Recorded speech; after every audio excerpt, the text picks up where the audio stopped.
Selamat datang di Sangkring Art Space. Ini satu program yang berhubungan dengan tentang pendapat dan keinginan dari seniman ke depan untuk Yogya Annual itu seperti apa gitu. Oke.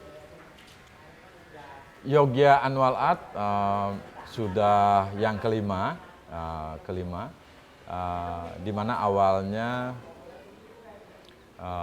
event-event tahunan di Sangkring itu dengan banyak tema, dan ketika memilih tema Yogya Annual Arts 5 tahun yang lalu, kita membicarakannya dengan ada Samuel, ada Mas Yus waktu itu, dan penyelenggaraannya dieksekusi oleh ada beberapa seniman. Awalnya ada Adin sebagai panitia ya, penyelenggara, dan ada Panjul, ada Yaksa, ada Nyoman Agus, dan ada Nyoman Ateng Adiana.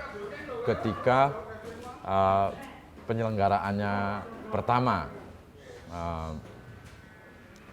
Yogya Annual Art sekarang ternyata tumbuh dan berkembang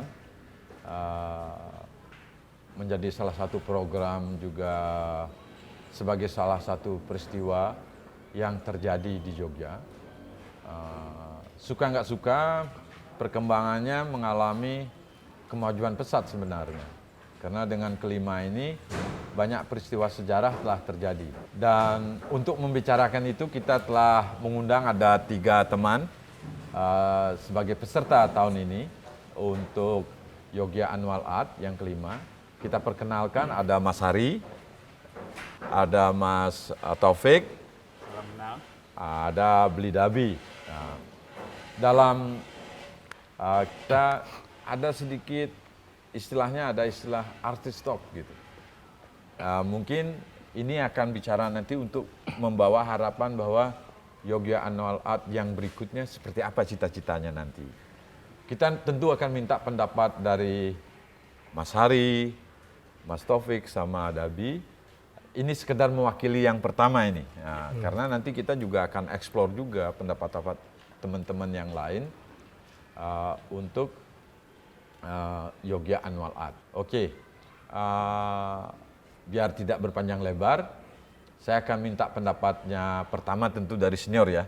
Saya pertama bertanya kepada Mas Hari, ada gak harapan atau dia punya masa depan gak Yogya Annual Art ini untuk Kasanah Seni Rupa Indonesia? Ya, terima kasih Pak Putu. Ya, kalau pertanyaan itu pasti dengan mudah dijawab ya. Ya. Pasti ada gitu kan, dan besar. Persoalannya sekarang bahwa ini kalau kita ngomong soal proses pertumbuhan YAA dari 1 sampai 5 gitu kan, ini menjadi sesuatu yang menarik, dan terus terang itu kita patut mengacungi jempol, terlebih pada event yang sekarang ini berbarengan sama situasi pandemi ya kan. Itu banyak event yang sebelumnya itu ikut meramaikan bulan. Ini kan sebenarnya selalu seperti tahun-tahun sebelumnya kan, bulan terselenggara seni rupa, bulan seni rupa gitu kan. Hari Raya Seni, Pak. Hari Raya Seni. Betul. Nah, khusus pada event tahun ini sudah terbaca bahwa Sangkring lah yang menunjukkan kemampuannya dan kualitasnya yang sesungguhnya, dalam arti semuanya terkonstruksi dengan bagus, semua terselenggara dengan sangat bagus, bahkan berhasil membuat semacam kejutan kecil ketika pembukaan, bisa hadir seorang menteri untuk membuka. Itu satu fakta, sekaligus menunjukkan bahwa pandemi ini bukan tidak untuk banyak alasan mengatakan yang bernada atau suasana yang serba dimaklumi. Ya. Artinya semua kalau dijalankan dengan baik dan punya basic yang bagus, Komitmen ya. komitmen itu akan menjadi sesuatu yang bagus pula seperti itu. Ya. Dan kalau harapan sih sebenarnya ya dari perjalanan 1 sampai 5 itu sudah penuh harapan Pak Putu. Jadi sehingga kita hanya tinggal bagaimana yang ke-6, 7, 8 itu dijalankan dengan sistem atau cara yang sudah dijalankan selama ini, dan saya yakin itu hasilnya akan menjadi sangat dinamis, sangat punya sesuatu yang baru dan sebagainya seperti itu. Betul. Barangkali itu dulu. Ya.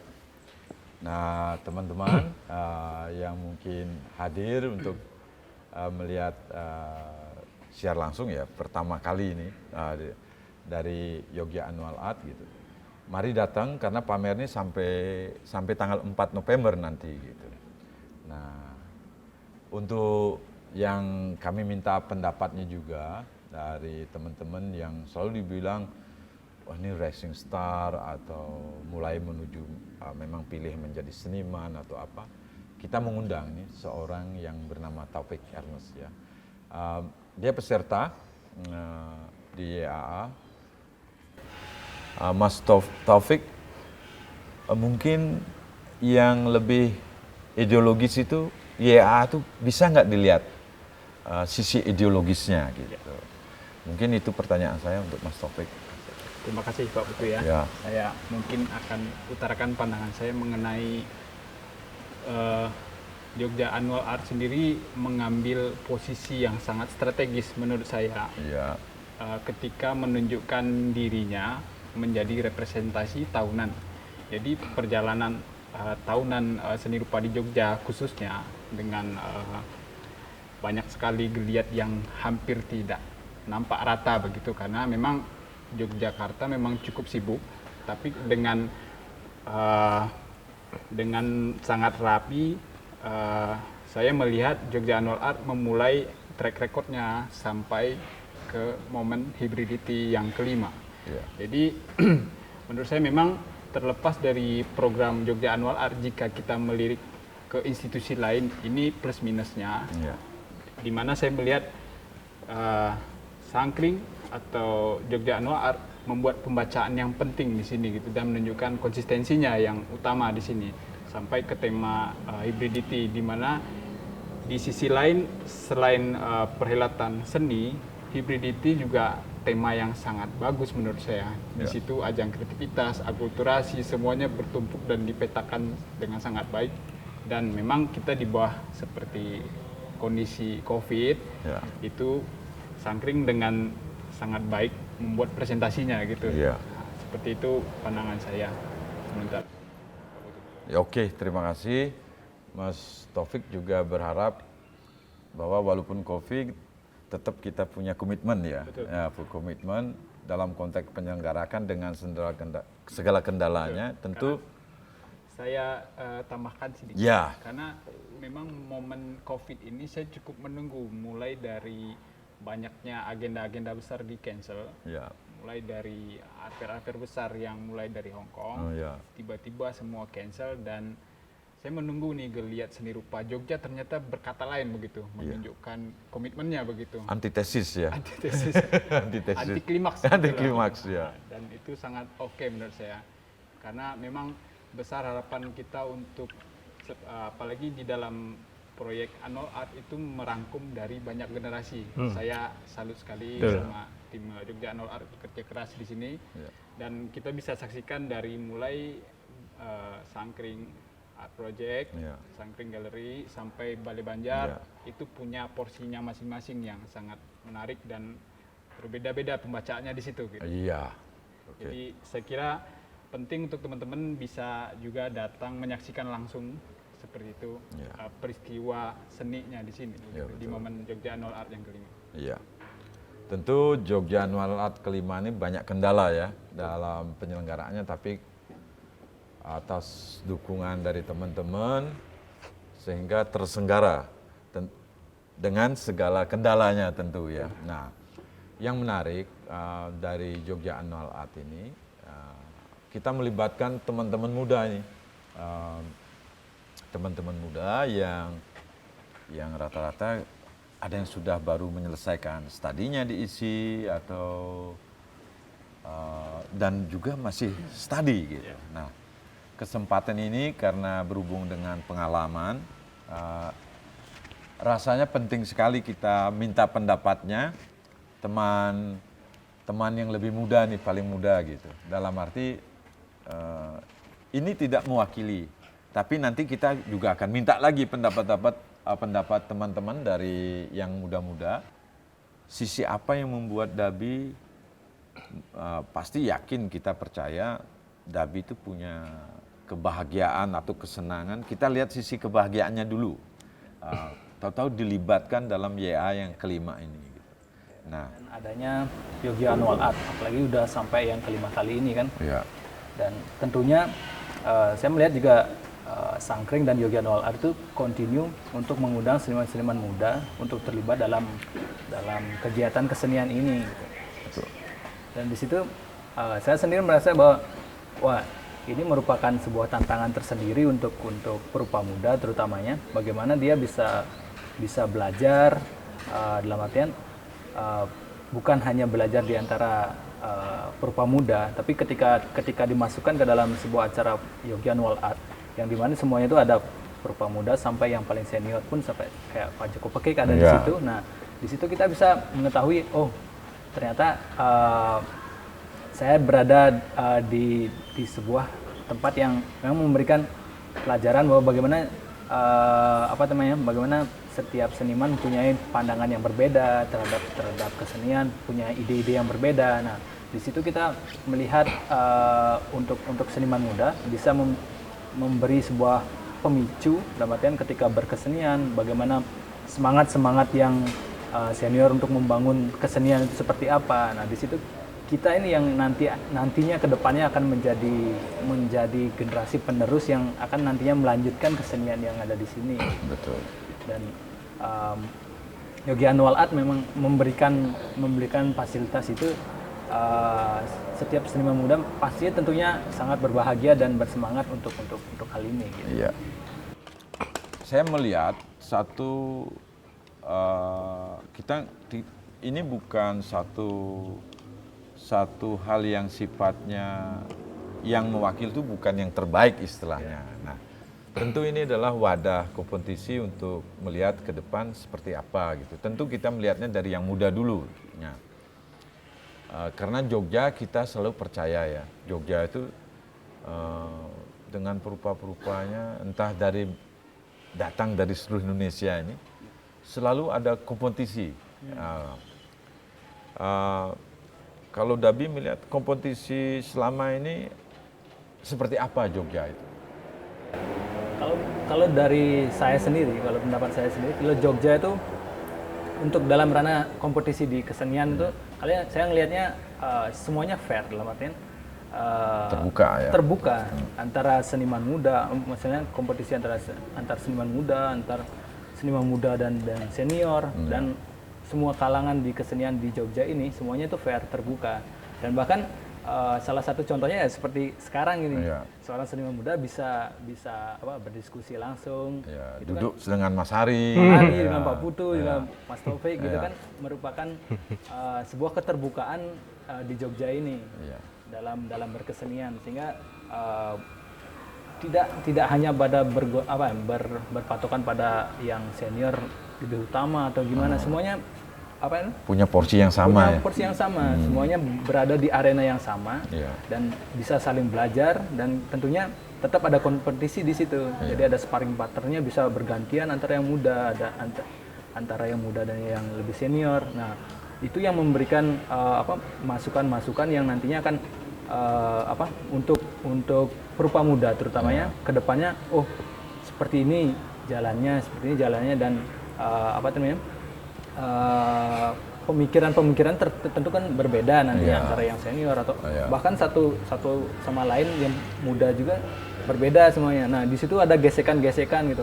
Betul. perbedaan kebudayaan, perbedaan pengalaman seperti itu. Wah, itu memberikan keseruan tersendiri di Jogja ini gitu. Iya. Nah, di situ yang kita dapatkan terutama di pameran seperti sekarang ini yang Jogja Annual Art ini gitu. Iya.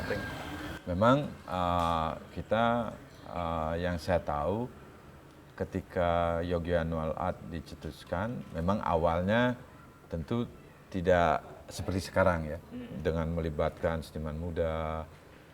Setelah itu kan tentu bagaimanapun usia tetap menentukan proses ya. Nah itu kita harus hargai. Nah baik sekali itu, walaupun tadi Dabi tentu bukan mewakili statementnya, tapi membaca kondisi sekarang di Jogja Annual Art ini gitu. Nah, saya kembali ke Mas Taufik. Mas Taufik, orang kan selalu risih nih dengan market, ya. Selalu kritis dengan market, tapi market itu juga dirindukan gitu. Nah, karena jenjang-jenjang proses di pengalaman di Mas Taufik itu di YA ini tentu banyak hal yang terjadi ya dengan kondisi ini gitu. Saya minta pendapatnya, gimana hubungan antara dunia kesenian, market itu bukan urus materi aja ya, tapi publik ini market juga. Yang mengapresiasi juga market. Nah, kita melihat ada nggak Mas Taufik dengan kendala COVID ini melihat keunikan dari suasana pameran di YAA-nya? Siap. Ya. Terima kasih. Saya langsung tanggapi. Pertama, kalau perjalanan saya sih baru pendek, Pak. Ya. Masuk kategori emerging. Iya, Saya bilang betul. begitu. Ya. Cuman muka aja yang tua. Nah, cuman sejauh pengetahuan saya mengenai perihal market, itu kaitannya dengan seniman. Ya. Sebenarnya seniman itu cukup punya dua hal yang dia harus pegang. Gitu. Ya. Harga yang baik, Ya. dalam konteks Ya. market, dan nilai atau value yang baik itu kaitannya dengan prestasinya. Ya. Gitu. Jadi seniman yang sadar dengan nilainya, Ya. dia juga akan mulai membuka luas jejaringnya begitu. Ya. Jadi networking dalam konteks ini sangat utama. Ya. Nah, tiba-tiba kita berhadapan dengan social distance konteks seperti ini begitu. Ya, betul. Tiba-tiba pelaksanaan event yang jadi saking rumitnya harus mengikuti protokol seperti ini. Ya. Nah, bagi seniman yang sudah membangun jejaring yang baik, dia tetap tidak, ya tentu ada dampak pasti ya. Ya. Tapi selama dia bisa membangun relasi yang baik, promosi yang baik, sebenarnya perihal nilai dia itu tidak akan tenggelam karena kasus COVID ini. Tapi mungkin seniman yang terlalu bertumpu kepada kesadaran yang mengenai harga dan jual, mengutip dari pernyataan salah satu tokoh kita, Mas Heri Dono, dia bilang karya seni itu dibuat bukan untuk dijual, tapi bisa dibeli. Nah, buat saya itu selalu menarik dan relevan untuk dibicarakan begitu dalam konteks. Dengan kesadaran seniman membangun karirnya, berarti dia juga membangun brandnya. Kalau kita bicara dalam konteks transisi digital seperti ini, sebagian seniman sudah menyadarinya, oh memang era digital ini semua serba cepat begitu, dan sebagian kawan-kawan sudah mulai beradaptasi dengan bagaimana mempromosikan dirinya, berjaring dan bekerja seperti itu gitu. Artinya dalam konteks seniman studio tentu juga ada hal lainnya begitu di dalam kita bersinergi dengan institusi atau dengan pencinta seni lainnya. Tidak hanya dalam peristiwa ruang di saat ruang pamer saja begitu kira-kira. Benar, menarik sekali itu Mas Taufik bilang bahwa market itu bukan sesuatu yang tabu sebenarnya pada intinya. Tapi ada yang menarik dari peristiwa ini. Tentu salah satu market itu yang mengapresiasi. Ya, mengapresiasi. Nah, saya melihat sebagai saksi misalnya dalam Jogja Annual Art ini,